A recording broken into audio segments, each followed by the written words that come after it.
Hello नमस्कार दोस्तों, स्वागत है आपका सिविल्स एजुकेशन में। और माफ़ कीजिएगा, इस वीडियो में बैकग्राउंड नॉइज़ कुछ ज़्यादा है। नया माइक मंगाया था, सोचा था थोड़ा लाउडर हो जाएगी वॉइस, बट वो शायद मेरी डिवाइस में ठीक से सपोर्ट नहीं कर रहा है। चलिए ठीक है, अगर एडजस्ट कर सकते हैं तो कर लीजिए। चलिए शुरू करते हैं। घटना सार का जो भी हम लोग करंट अफेयर्स पढ़ रहे हैं शॉर्ट नोट्स के फॉर्म में, इसकी सिनॉप्सिस मैंने टेलीग्राम पे डाल दी है, आप लोग वहाँ से ले लेना, लास्ट टाइम रिवीजन में काम आएगा। 61 देखिए, मैचिंग का क्वेश्चन है। हवा में कितनी नमी है, कितना मॉइस्चर है, ये हाइग्रोमीटर से मेजर किया जाता है। ए को 2 से मिला दीजिए। बार प्रेशर की यूनिट होती है, बी को आप 4 से मिला दीजिए। अमीटर सब लोग जानते हैं, विद्युत धारा। और नेफोस्कोप, ये थोड़ा सा नया शब्द हो सकता है। नेफोस्कोप से क्या बचा, बादल की गति। ये इंपॉर्टेंट है, थोड़ा ध्यान रखना। 24-13 कोडिंग हो गई, बी ऑप्शन करेक्ट हो जाएगा। चलिए 62 देखिए, कथन में क्या लिख रहा है। विभिन्न तारे विभिन्न तरंगदैर्ध्य का उत्सर्जन करते हैं तथा इस प्रकार विभिन्न रंगों में दिखाई देते हैं। हम सभी लोग जानते हैं कि तारे का जो रंग है वो किसको डिनोट करता है, वो टेम्परेचर को डिनोट करता है। और हर एक टेम्परेचर की अलग अलग वेवलेंथ है, ये भी आप लोग समझते हैं। कोई तारा रेड कलर का होगा, लाल रंग का होगा, तो उसकी वेवलेंथ कुछ और होगी। कोई स्टार ब्लू कलर का होगा, उसकी वेवलेंथ अलग होगी। कोई स्टार येलो रंग का होगा, उसकी वेवलेंथ अलग होगी। इसका मतलब क्या है, ये सभी तारे अलग अलग रेडिएशन को रिलीज कर रहे हैं, और अलग अलग रेडिएशन रहेगी तो अलग अलग वेवलेंथ भी रहेगी। ठीक है, तो पहले पॉइंट में यही लिखा है और ये करेक्ट लिखा है। एक समय ऐसा भी था कि पूरी दुनिया यही जानती थी कि सारे तारे सफ़ेद रंग के होते हैं, वाइट कलर के होते हैं। आपने स्टार की लाइफ साइकिल पढ़ी है ना। हम लोगों ने नेबुला से लेकर सुपरनोवा तक की स्टेज देखी थी। इसी स्टेज में हम लोगों ने प्रोटो स्टार देखा था, मेन स्टेज स्टार भी देखा था, ब्लैक ड्वार्फ देखा था, रेड जाइंट भी देखा था, और सुपरनोवा भी देखा था। और ये अलग अलग रंग के होते हैं, आप लोगों को पता है। ठीक है, तो कारण देख लीजिए। तारों के रंगों में भिन्नता मुख्यतः इसकी अलग संरचना और प्रभावी तापमान के फलस्वरूप है। यही सीखा ना हम लोगों ने। मेन कॉज क्या है, टेम्परेचर। अलग अलग टेम्परेचर, उसके चलते अलग अलग रेडिएशन, उसके चलते अलग अलग वेवलेंथ। तो यहाँ पे ये ऑप्शन करेक्ट हो जाएगा। दोनों अपने आप में भी सही हैं और एक्सप्लेन भी कर रहा है।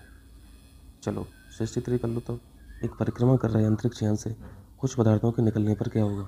स्पेसशिप जिस डायरेक्शन में मूव कर रहा है उसी डायरेक्शन में ये पदार्थ भी मूव करता रहेगा, क्योंकि आप लोग जानते हैं कि स्पेस में एयर नाम की कोई चीज़ नहीं, फ्रिक्शन नाम की कोई चीज़ नहीं, घर्षण नहीं होता है, और सबसे इम्पॉर्टेंट चीज़ है ग्रेविटी नहीं होती है। लेकिन इसको पूरी तरीके से इग्नोर मत करना, ग्रेविटी कुछ हद तक वहाँ पर भी एक्टिव रहती है। पृथ्वी का ग्रेविटेशनल पुल उसकी कक्षा तक काम करता है। इसको आप पूरी तरीके से नहीं कह सकते हैं कि यहाँ पे ग्रेविटी जीरो हो जाती है। अगर इस जोन में ग्रेविटी जीरो हो जाएगी तो यहाँ पे जो भी स्पेसशिप मूव कर रहा है वो कक्षा में मूव ना करके वो आगे फॉरवर्ड हो जाएगा। ठीक है, तो यहाँ पे क्या आंसर हो जाएगा, डी ऑप्शन करेक्ट हो जाएगा। ठीक है, चलिए 64 देखिए। जल में एक हवा का बुलबुला किसकी तरह व्यवहार करता है। देखिए, इसको समझने से पहले जल और हवा की प्रॉपर्टी पहले जान लीजिए, और ये तो बहुत आसान है। जल आप लोग जानते हैं कि डेंसर होता है, जबकि हवा ये कम डेंस है अगर कंपेयर करें वाटर से। तो इतनी चीज़ आप लोग समझते हैं। और आप लोग ये भी जानते हैं कि कोई भी रे जब एक मीडियम से दूसरे मीडियम में एंटर करती है तो कुछ हलचल ज़रूर होती है। जैसे यहाँ पे 2 मीडियम है, एक मीडियम वाटर है और दूसरा मीडियम हवा है। अगर पानी के अंदर कोई एयर बबल है और आप इस एयर बबल पर कोई रे ट्रैवल कराएंगे तो आप देखेंगे कि ये रे एयर बबल से डाइवर्स हो रही है। यही सब चीज़ें तो हम लोग रिफ्रैक्शन में पढ़ते हैं ना। अगर कोई प्रकाश की किरण अपने नॉर्मल से दूर जा रही है तो यही तो डाइवर्जिंग नेचर होता है। तो डाइवर्जेंट नेचर किस लेंस का रहता है, कॉनकेव लेंस का रहता है। तो आपको बी ऑप्शन में डाइवर्जेंट लेंस भी लिखा हुआ है, कॉनकेव लेंस भी लिखा हुआ है, तो यहाँ पे डी ऑप्शन करेक्ट हो जाएगा। बी और सी दोनों सही हो जाएंगे। चलिए 65 देखिए। अंतर्राष्ट्रीय आतंकवाद विरोधी सम्मेलन 2022 का आयोजन निम्नलिखित में से किसके द्वारा किया गया था। International counter terrorism conference 2022। इस कॉन्फ्रेंस को GCTC ने ऑर्गेनाइज किया था, ग्लोबल काउंटर टेररिज्म काउंसिल। ये ऑप्शन करेक्ट हो जाएगा। वैश्विक आतंकवाद निरोधी परिषद। चलिए 66 देखिए। संचार मंत्रालय के तहत निम्नलिखित में से किस विभाग ने उपभोक्ता इंटरनेट ऑफ थिंग्स को सुरक्षित करने के लिए अभ्यास संहिता रिपोर्ट जारी की। IoT हम लोग पढ़ चुके हैं ना टेस्ट में। हर एक फिजिकल थिंग को इंटरनेट या वाईफाई से कनेक्ट कर देना, ये इंटरनेट ऑफ थिंग्स होता है। जैसे आप लोग आजकल ऑटोमेशन देख रहे हैं, सेंसर की दुनिया देख रहे हैं, स्मार्ट वॉच का अपने मोबाइल से कनेक्ट हो जाना, मोबाइल का आपकी चारपहिया से कनेक्ट हो जाना, मोबाइल की सहायता से आप अपने घर की लाइट भी बंद कर ले रहे हैं, ऑन भी कर ले रहे हैं, गेट भी बंद कर ले रहे हैं। आप अपनी पर्सनल डिवाइस से अपने घर का CCTV भी कनेक्ट कर ले रहे हैं। आप कहीं भी बैठ के अपने घर की स्थिति देख सकते हैं। ये सब छोटे छोटे एग्जांपल्स हैं इंटरनेट ऑफ थिंग्स के। ये कोड ऑफ प्रैक्टिस जो अभी हाल ही में जारी हुई है वो दूर संचार इंजीनियरिंग केंद्र के द्वारा जारी की गई है, टेली कम्युनिकेशन इंजीनियरिंग सेंटर। ये ऑप्शन करेक्ट हो जाएगा। चलिए 67 देखिए। यूपी में ई गवर्नेंस के बारे में निम्नलिखित कथनों पर विचार कीजिए। ई गवर्नेंस तो आप लोग अच्छी तरीके से समझ पा रहे होंगे। नागरिकों की जो भी ग्रीवांसेस हैं, समस्या हैं, इन सभी समस्याओं को रेड्रेस करने के लिए उत्तर प्रदेश सरकार ने यूपी दर्पण डैशबोर्ड पोर्टल की स्थापना की है। नागरिकों की शिकायतों की त्वरित और कुशल निवारण की सुविधा प्रदान करने वाला एक पोर्टल है। बिल्कुल करेक्ट है।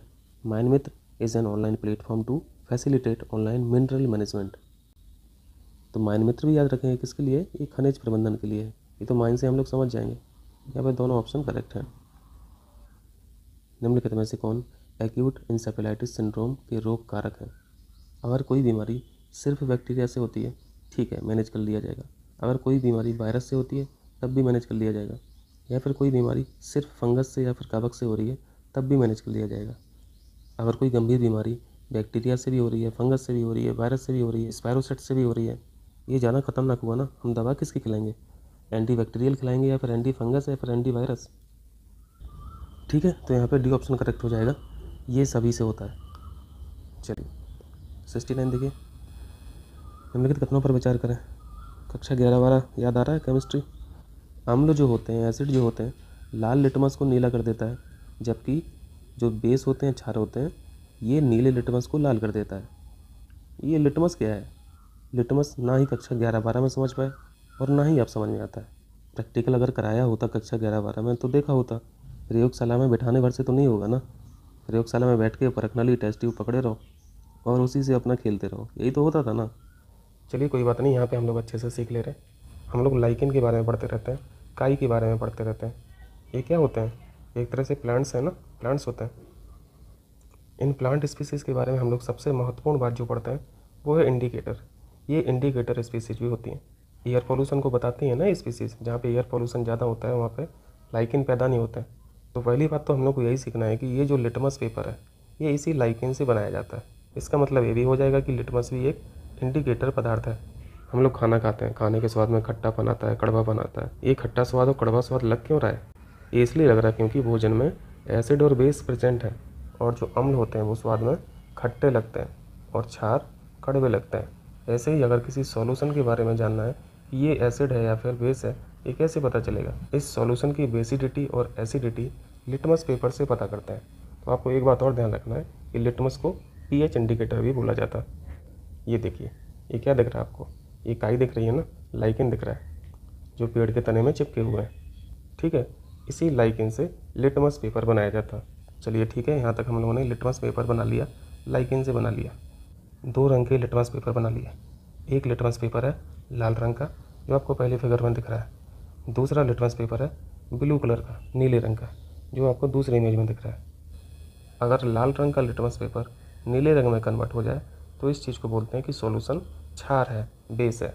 और उसी तरीके से अगर नीले रंग का लिटमस पेपर लाल रंग में कन्वर्ट हो जाता है, इसका मतलब ये जो सॉल्यूशन भरा है ये एसिड है।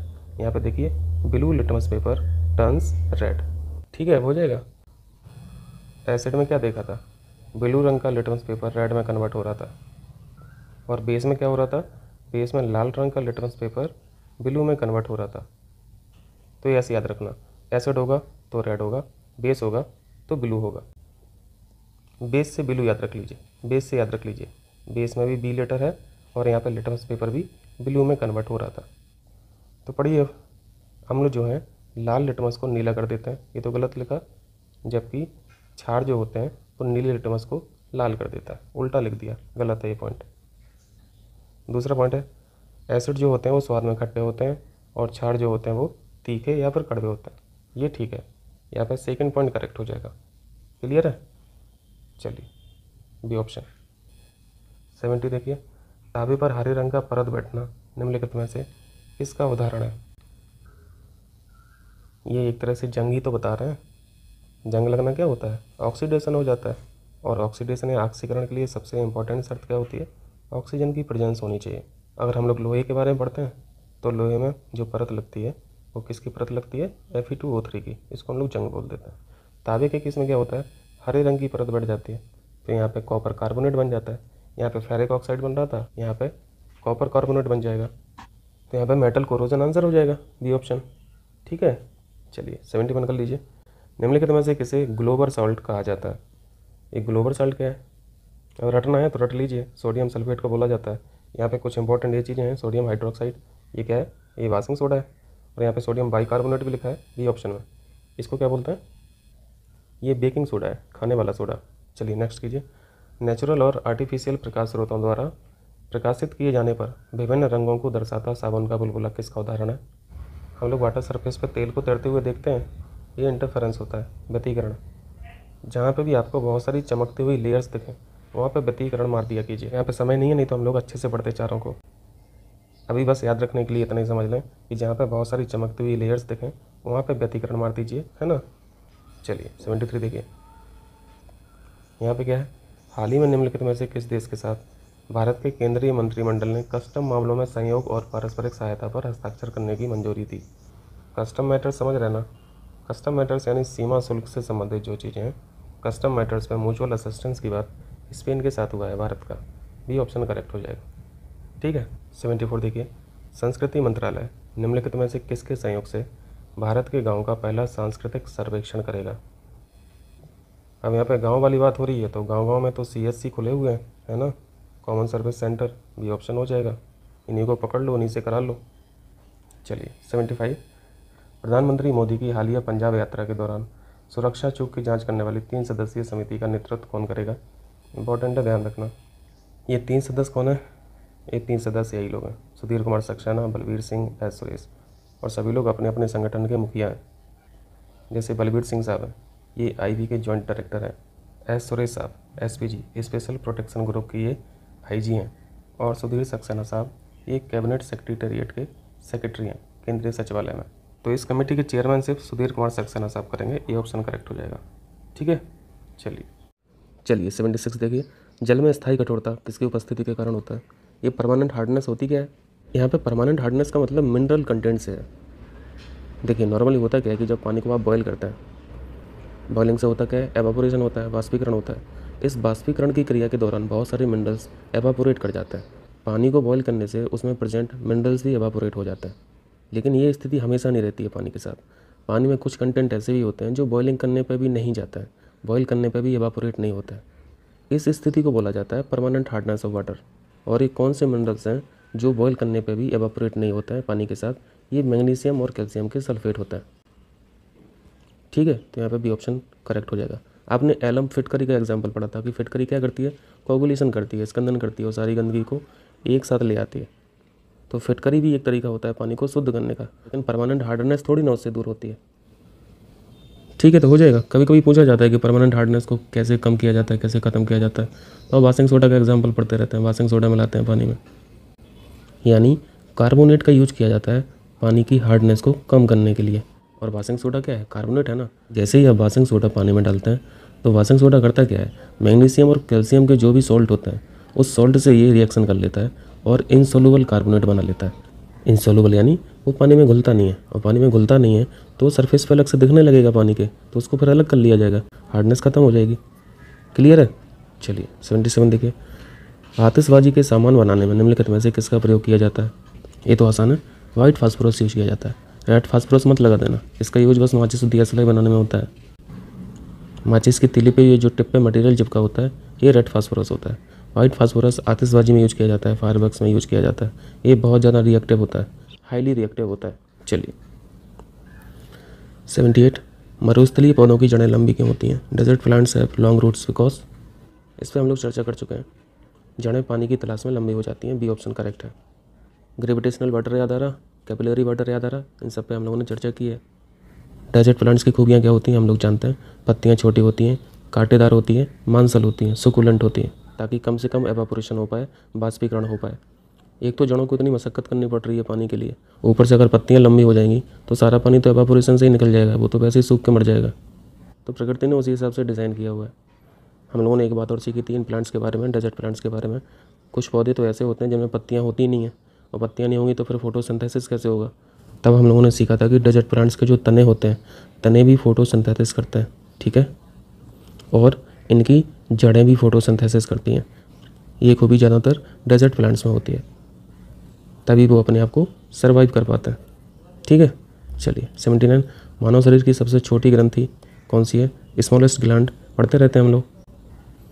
पिट्यूटरी ग्लैंड सबसे छोटी होती है, इसको पीयूष ग्रंथि भी बोलते हैं हिंदी में।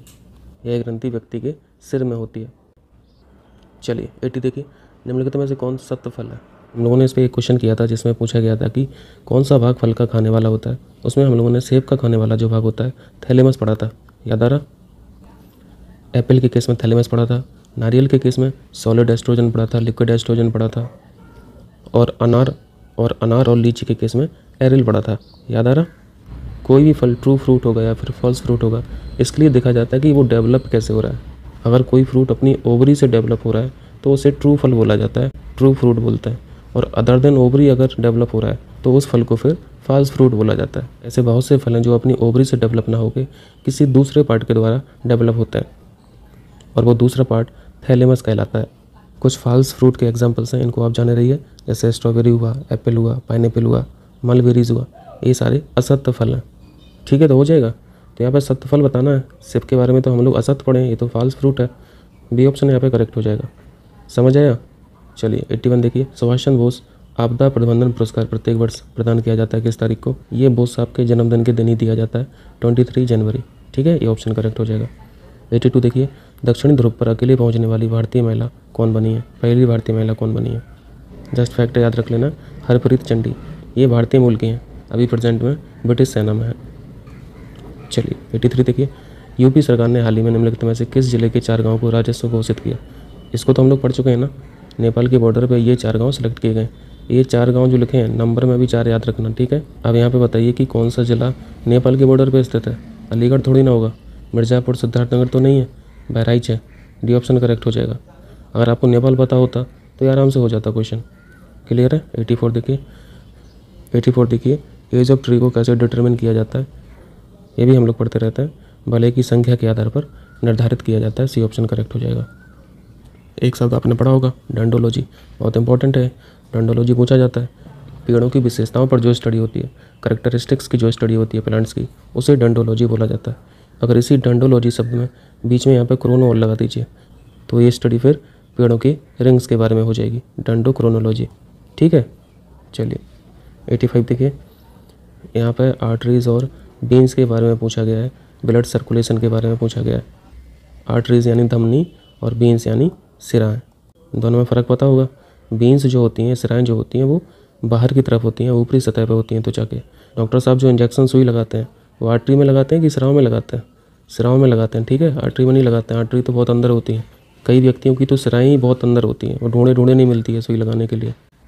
इंसान की बॉडी में 2 तरह के ब्लड फ्लो करते हैं, एक को बोलते हैं ऑक्सीजनेटेड ब्लड, दूसरा होता है डीऑक्सीजनेटेड ब्लड। ऑक्सीजनेटेड ब्लड यानी शुद्ध खून और डीऑक्सीजनेटेड अशुद्ध ब्लड। अब यहीं पे थोड़ा सा काम सीख लीजिए इन दोनों का। आर्टरीज जो होती हैं वो शुद्ध ब्लड को सप्लाई करती हैं बॉडी में, और जो वेन्स और सिराएँ होती हैं ये अशुद्ध खून को हार्ट की तरफ लाती हैं, हार्ट में लाती हैं। हार्ट से पूरी बॉडी में सप्लाई कर दीजिए ब्लड का, ये आर्टरी के माध्यम से होता है, और पूरी बॉडी से हार्ट की तरफ ब्लड को सप्लाई कर दीजिए, ये वेन्स के द्वारा किया जाता है। ये प्योर और इम्प्योर तो समझ रहे हैं ना। प्योर ब्लड का मतलब होता है कि उसमें पर्याप्त मात्रा में ऑक्सीजन कंटेंट है, जबकि अशुद्ध खून में ऑक्सीजन पर्याप्त मात्रा में नहीं रहता है। उसी ऑक्सीजन को लेने के लिए तो ये हार्ट में जा रहा है, और हार्ट का सीधा कनेक्शन होता है किससे, लंग्स से, फेफड़ों से, जहाँ से ऑक्सीजन की सप्लाई हो रही है, जहाँ पे इस ब्लड में ऑक्सीजन मिक्स होती है। अशुद्ध खून जैसे ही लंग्स में जाता है उसमें ऑक्सीजन मिक्स हो जाती है, जैसे ही मिक्स हुई तो वो फिर ऑक्सीजनेटेड ब्लड बन गया, और शुद्ध बन जाएगा तो वो फेफड़ों से हार्ट में आ जाएगा, और फिर हार्ट से पूरी बॉडी में सप्लाई हो जाएगा आर्टरीज के माध्यम से। ठीक है, साइकिल समझ में आ रही ना। यहाँ पे कुछ एक्सेप्शन भी होते हैं, जैसे आपने पल्मोनरी आर्टरीज के बारे में पढ़ा होगा, पल्मोनरी वेन्स के बारे में पढ़ा होगा। यहाँ पे इन दोनों का काम उल्टा हो जाता है, यानी जो आर्टरी का काम था लेकिन उसके पहले अगर पल्मोनरी लग गया तो वो काम फिर वेन्स का करने लगती है। ऐसे यहाँ पे पल्मोनरी वेन्स के केस में वेन्स का जो काम रहता है, सिराओं का काम जो रहता है, लेकिन यहाँ पे पल्मोनरी लग गया तो इसका काम फिर आर्टरी वाला बन जाएगा। ठीक है, वो अभी इतना समझ नहीं है, नहीं तो बढ़िया फिगर से हम लोग समझते हैं यहाँ पे। चलिए कोई नहीं, इतने सही काम चल रही है। पहला ऑप्शन है धमनी रुधिर को हृदय से अंगों की ओर ले जाती हैं, जबकि सिराएँ रुधिर को अंगों से हृदय में लाती हैं। ये तो सही लिखा है, ये ऑप्शन करेक्ट है। दूसरा है आर्टरीज त्वचा की ऊपरी सतह पर होती हैं, आर्टरीज नहीं होती हैं, वेन्स होती हैं, जबकि सिरा शरीर में गहराई में होती हैं। ये उल्टा लिख दिया, दूसरा ऑप्शन गलत है, सही हो जाएगा ए। क्लियर है। चलिए 86 देखिए जल्दी से। फॉरेस्ट रिसर्च इंस्टीट्यूट और फॉरेस्ट सर्वे ऑफ इंडिया, ये कहाँ पे है, ये हम लोग देहरादून में पढ़ते हैं। एक संस्थान और है फॉरेस्ट मैनेजमेंट, वन प्रबंधन, जिसको हम लोग कहाँ पे पढ़ते हैं, भोपाल में पढ़ते हैं। देहरादून मत लगा देना इसका। नेशनल बोटानिकल रिसर्च इंस्टीट्यूट, ये लखनऊ में है, मैसूर में नहीं है, एक अथरी हो जाएगा। लखनऊ में गन्ना अनुसंधान भी है, लखनऊ में सी मैप भी है। सी मैप पढ़े थे, याद आ रहा, एरोमेटिक प्लांट वाला। चलिए, और यहाँ पे क्या आसान है, तंबाकू वाला आसान है, आंध्र प्रदेश में। आंध्र प्रदेश की जगह राजमुंदरी है। बी का 4 मिला दीजिए। फूड टेक्नोलॉजी, ये अनुसंधान मैसूर में है, और आलू अनुसंधान ये शिमला में है। ठीक है। राइस का भी हम लोग इंस्टीट्यूट पढ़ते हैं कटक में, उड़ीसा। ठीक है, हो जाएगा। मिला लेना पॉज करके, ये ऑप्शन करेक्ट हो जाएगा। चलिए 87, कौन सा मैच नहीं है। ये क्वेश्चन तो बहुत कठिन है, क्योंकि हम लोग केमिकल स्ट्रक्चर थोड़ी ना पढ़ते हैं सबका। केमिकल स्ट्रक्चर पता होगा तभी हम लोग समझ पाएंगे कि ये कैसा प्रोटीन है। जो सिर्फ एमिनो एसिड से बने होते हैं उनको सरल प्रोटीन बोला जाता है, सिंपल प्रोटीन बोला जाता है। जैसे एल्ब्यूमिन हुआ, ये सरल प्रोटीन है। ये सही मैच है। कॉन्जुगेटेड प्रोटीन का मतलब है, या फिर सहयुग्मी प्रोटीन का मतलब है, इसको तो नाम से भी समझ सकते हैं, किसी और चीज़ का यहाँ पे युग्म बन रहा है, एमिनो एसिड के अलावा कुछ और भी चीज़ है, तब उसको हम लोग कॉन्जुगेटेड बोलेंगे। ऐसे प्रोटीन जिसमें एमिनो एसिड के अलावा कोई अदर सब्सटेंस भी है तो उसे फिर संयुग्मी प्रोटीन बोलते हैं। जैसे न्यूक्लियोप्रोटीन हुआ, ग्लाइकोप्रोटीन हुआ, फास्फोप्रोटीन हुआ, ये सब संयुग्मी प्रोटीन है। बी ऑप्शन भी करेक्ट है। पहले ऑप्शन में आपने एल्ब्यूमिन पढ़ा था, इसके साथ साथ ग्लोब्यूलिन भी सरल प्रोटीन होता है, लेकिन यहाँ पे इसके आगे ड्राइव्ड प्रोटीन लिखा हुआ है, ये गलत मैच है। न्यूक्लियोप्रोटीन अभी आपने देखा, संयुग्मी प्रोटीन, ये सही मैच है। व्युत्पन्न का मतलब तो समझ रहे होंगे ना, किसी और प्रोटीन के द्वारा ये बने होंगे। किस टेम्परेचर पर फ़ारेनहाइट और सेल्सियस स्केल सेम होता है, -40 डिग्री सेल्सियस पे होता है। 89 देखिए, green energy corridor phase second for intra state transmission system, इसके लिए क्या करना है, कथनों पर विचार करना है। चलिए देखते हैं। चैप्टर 1 में ग्रीन कॉरिडोर की बात की थी, यहाँ पे फेज़ 2 स्टार्ट हुआ है, उत्तर प्रदेश को नया ऐड किया गया है, याद आ रहा। पहला चरण का भी हम लोगों ने पढ़ा था, गुजरात, आंध्र प्रदेश, कर्नाटक। वीडियो देखने का समय नहीं है तो टेलीग्राम पर सिनॉप्सिस पढ़िए, शॉर्ट नोट्स पढ़े हैं, उसको पढ़ लेना, 10-12 मिनट में पढ़ लोगे। ग्रीन एनर्जी कॉरिडोर में यूपी को शामिल किया गया, ये इंपॉर्टेंट है, ध्यान रखना। 6 पहले से थे, +1 और हो गया, ये +1 यूपी है, टोटल 7 हो गए। फेज़ 1 जिन राज्यों में चल रहा है तो यहाँ पे मैं लिख दे रहा हूँ अभी। फेज़ 1 में 8 राज्यों को जोड़ा गया है, गुजरात, आंध्र प्रदेश, कर्नाटक, हिमाचल प्रदेश, महाराष्ट्र, MP, तमिलनाडु और राजस्थान। जो हम लोगों से क्वेश्चन पूछा गया है, यहाँ पे 7 राज्य हैं, गुजरात, हिमाचल प्रदेश, कर्नाटक, केरल, राजस्थान, तमिलनाडु और 7वां यूपी। ये पहले 6 थे और ये इसको बाद में जोड़ा गया। फेज़ 2 को 5 सालों में बनाया जाएगा, 2021-22 फाइनेंशियल ईयर से 2025-26। ठीक है, यहाँ पे 2024 लिखा है, ये गलत लिखा है, तो यहाँ पे सही बताना था ना, ये ऑप्शन करेक्ट हो जाएगा। चलिए 90 देखिए, निम्नलिखित में से किसे हाल ही में अंतर्राष्ट्रीय मुद्रा कोष के मुख्य अर्थशास्त्री के रूप में नियुक्त किया गया। ये क्वेश्चन यहाँ पे क्यों पूछा गया है, ये इसलिए इंपॉर्टेंट है क्योंकि इससे पहले जो चीफ इकोनॉमिस्ट थे वो गीता गोपीनाथ थी और वो भारतीय मूल से संबंधित है। इनका टेन्योर खत्म हो गया, नए चीफ इकोनॉमिस्ट आए हैं और ये हैं पियरे ओलिवियर। ठीक है, ये इनकी जगह लेंगे।